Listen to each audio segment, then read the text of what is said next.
Welcome back, listener. Thanks for pressing play today. In today's episode of Nerd Nostalgia, you're going to catch Irvin talking about OnePunch Man. That's actually not what he says. I don't know why I did that. I'm just excited to talk about this. If you are new around here, please head over to Spotify or Apple Podcasts, drop that 5-star, and then share this with your friends and family and coworkers and baby mamas and all that jazz. We appreciate it so much. We'll catch you in the episode.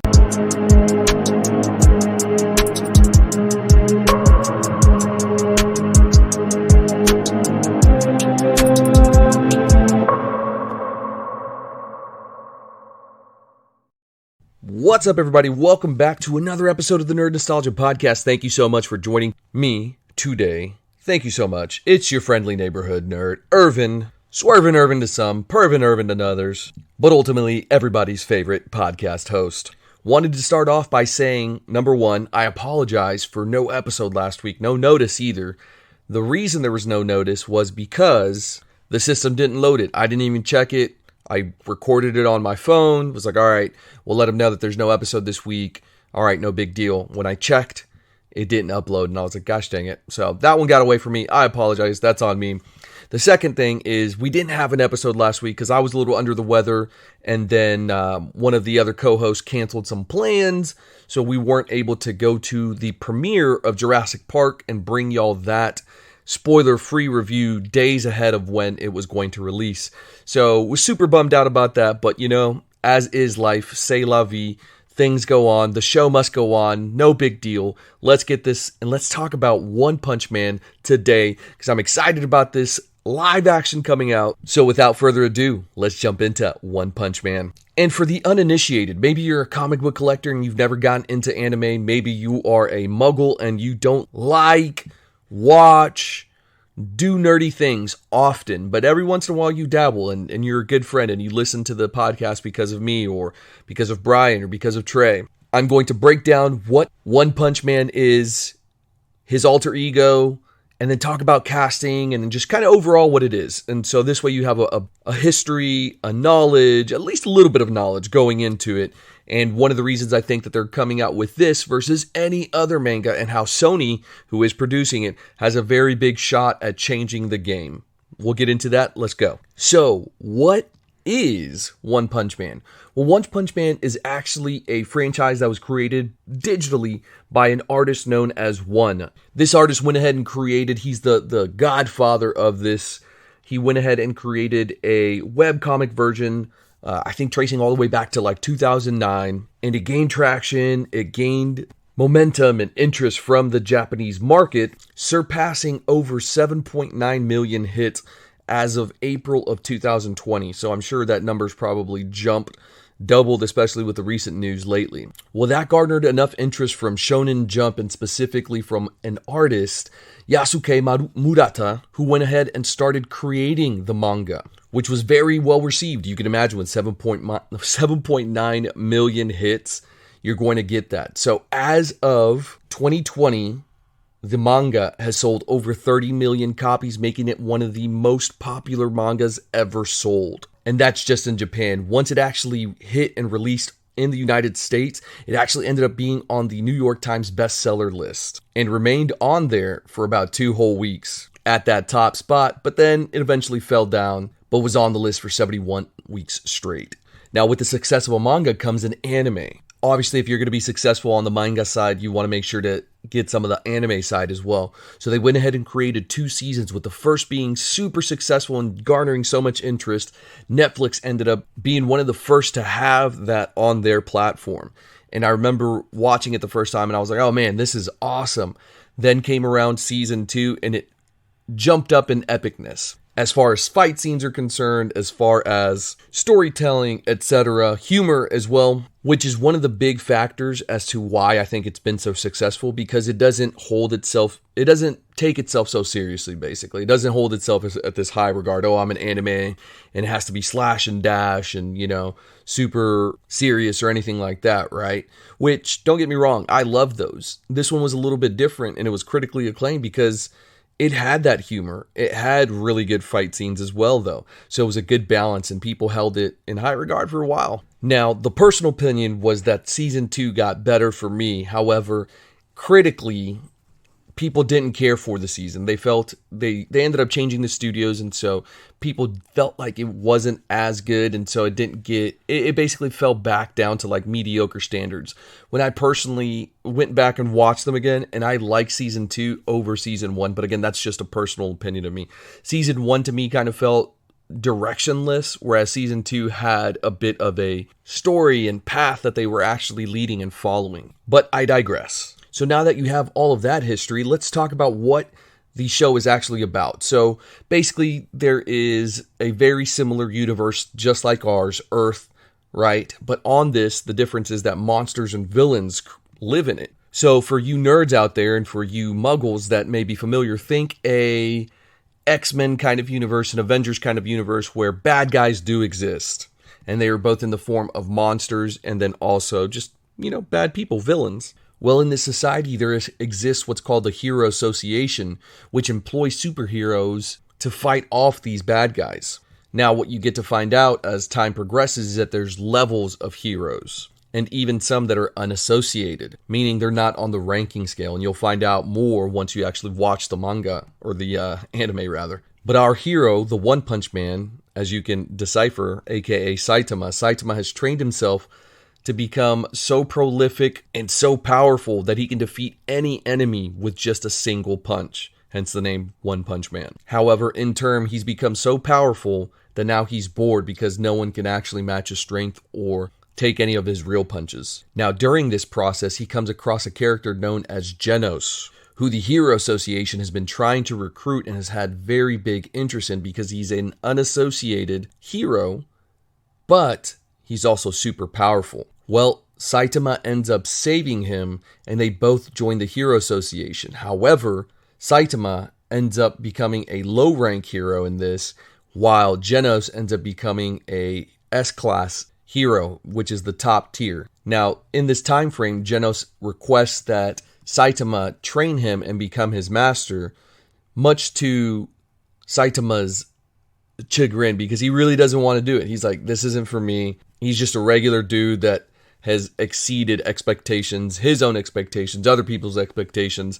And so he's like, no, thank you. This isn't for me. But, reluctantly, he eventually becomes his mentor and master. So that's a taste of what the show is about, a little bit of history about everybody. Those are basically your two big characters, Saitama and Genos. They come across other S-class heroes. You'll get to know them as well. But it does this great dual storytelling. You have the funny side, and then you have the action side. Action side, obviously, it's your typical Dragon Ball, Naruto type stuff. High action, low story, that kind of stuff. Well, I shouldn't say low story. Those still have really good storytelling. But high action, right? And that's what you're here for. But then the humor, it, again, doesn't take itself very seriously, and neither does Saitama. He's just like, man, just a regular guy. And so he has basically what I call two forms, the funny one and then the serious one. And the funny one, I call it funny, but it's really just a clueless character. But I don't give too much away because I want you to go in and enjoy it and see it for yourself as well. Now, why am I bringing this up? What's the big deal, Irvin? Why are you talking about OnePunch Man again? Well, kind of some big news came out of Twitter the other day. Well, I don't even know if it was on Twitter. Was it on Twitter? No. I know some news did come from Twitter, but it wasn't this. But what I did find out was that Sony had tapped into Justin Lin to produce the OnePunch Man live action show, which, if you remember, a while back ago, I talked about this. And so you might know Justin Lin from the Fast Furious series, all that kind of jazz. So I was excited because he does make some entertaining movies, obviously. However, I was a bit deterred and disheartened when I found out who the writers were. It's Scott Rosenberg and Jeff Pinkner, who teamed up on Jumanji: The Next Level, which is great, but then also on Venom. So I'm kind of skeptical about that because Jumanji: The Next Level wasn't amazing. It didn't blow me away. It was pretty good. It was pretty funny. But Venom, the Venoms just have not impressed me. And so that's my big concern there. So we'll see.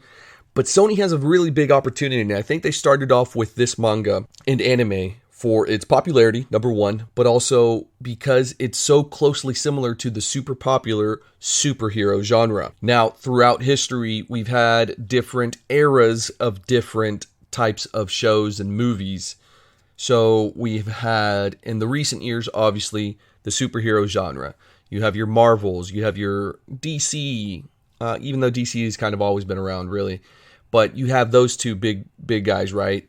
Then before that, you had zombie movies. The Walking Dead was big for a while. Before that, you had your 30 Days, whatever those are called, your Resident Evils. Before that, Westerns and all kinds of stuff, right? So I think we are on the cusp of having a slight shift in what is being viewed. I think video game shows, movies are going to see an increase in their IP, and I think anime and manga also have an opportunity to come out and shine.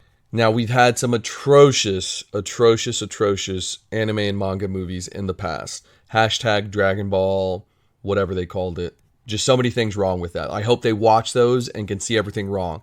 It was played by white dudes. It was bad storytelling. The fighting wasn't good. There's just so many things, right?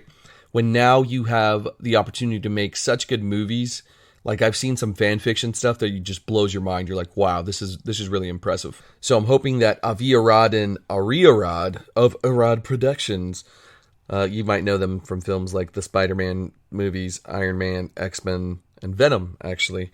They're producing the film, so I'm hoping that they have a big impact and are able to get it in the right way. I'm hoping they find a true fan of the work, anime, manga, all that, and are able to make sure that it fits within the scope of the show, of the series, of the franchise. So that's my kind of thought process as to why they picked this over any other, very popular manga that's out there. You have Demon Slayer, My Hero Academia, which is probably another one that I think they could pivot from. And it doesn't even have to be Sony Studios, right? All these other studios could go to Japan, get the IP, and bring it back to the States. But you have Dragon Ball Z, you have Naruto. I think Naruto especially could translate over to the big screen in an easier fashion to follow with, ninjas and their kind of disappearing stuff that they do and all that jazz. While as Dragon Ball, probably a little bit more complex, still capable of being done, but probably bigger budget. But it's exciting to even see that they're moving forward to this point, right? They're past that point in the development stage. So now they have a target of trying to get something written by the end of the year, which is 6 months. Okay, not too bad. They may have a script already on hand and then are going to go back and revise it. I'm just hoping that they do it justice. Now, I've been asked the question, who would you cast as your Saitama? And this is super interesting to me because you have a few options, right? You could go the route of getting a buff, bald guy. You could do, Jason Statham comes to mind right off the rip. You don't even have to do a bald guy. Maybe you do something like a funny route, something like Ryan Reynolds bald. I believe Boss Logic did a rendering interpretation of Ryan Reynolds as Saitama. Now, my only issue with that is the guy's name is Saitama. So I wouldn't necessarily want a Caucasian, a vanilla face, as I like to call all my best friends, including Trey and Brian that are on this podcast. I want somebody that's Asian. I want, Asian representation. I think they totally could do it. Now, Brian did make the suggestion, and he's made this before, he would cast Michael Cera as it because he sees nothing but the funny side, where I couldn't see it. I couldn't do it. I mean, you could easily have him go bald and then put a muscle suit on him and then have him go into more serious mode. It's also the humor is very similar to, I guess, what's that, Scott Pilgrim. So I see where he's coming from. Now, I kind of one-upped him and I was like, well, what if you do two castings? What if you have, somebody for the goofy and then somebody for the serious, and then have that be part of the humor as well. Make it to where it's like, it's clearly a whole other person, but that is part of what you're drawing, right? You're like, well, he becomes another person when he becomes OnePunch Man, right? From Saitama to OnePunch Man. So that would be my choice. I would have two Asian actors, possibly a funny comedian, and then a more serious person. So, or just one person that can, go from being skinny and funny to into a buff suit. And so that would be my suggestion. But that's going to do it, guys. I'm excited for this. I'm glad that they're moving down in the development stages and just progressing forward with it, because I'm super pumped for this. I love the anime and the manga and I'm excited to see it. And for all my comic book collectors, guys, know that this does exist. It was a free comic book day comic that they gave out back in 2016. Now, this was the first appearance of OnePunch Man, which is why what we're obviously talking about. But it's a super slept on book because it has the first My Hero Academia characters in there as well. A lot of first appearances in it. Most notably, All Might, which is a very similar One Punch Man character, but then also Deku, which is the protagonist of My Hero Academia. And to boot, on that One Punch Man cover, on that free comic book day cover, you have One Punch Man, you have Saitama there on the front in his serious form, and then you have All Might and Deku there, which, again, are two of the biggest characters from that show.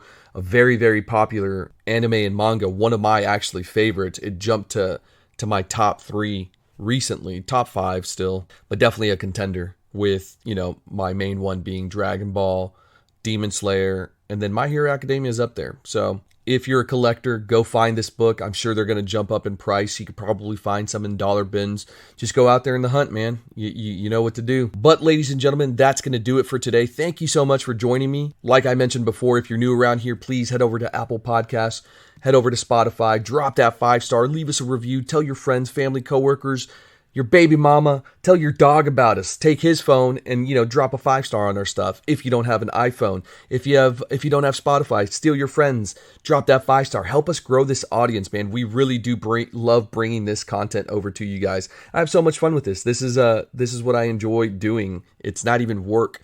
16 minutes go by, and to me, I'm like, oh, we're done. Okay, cool, sweet. So yeah, help us grow this audience, guys. But thank you so much for joining me today. We'll catch you on the next episode, and of course, stay nerdy, my friends.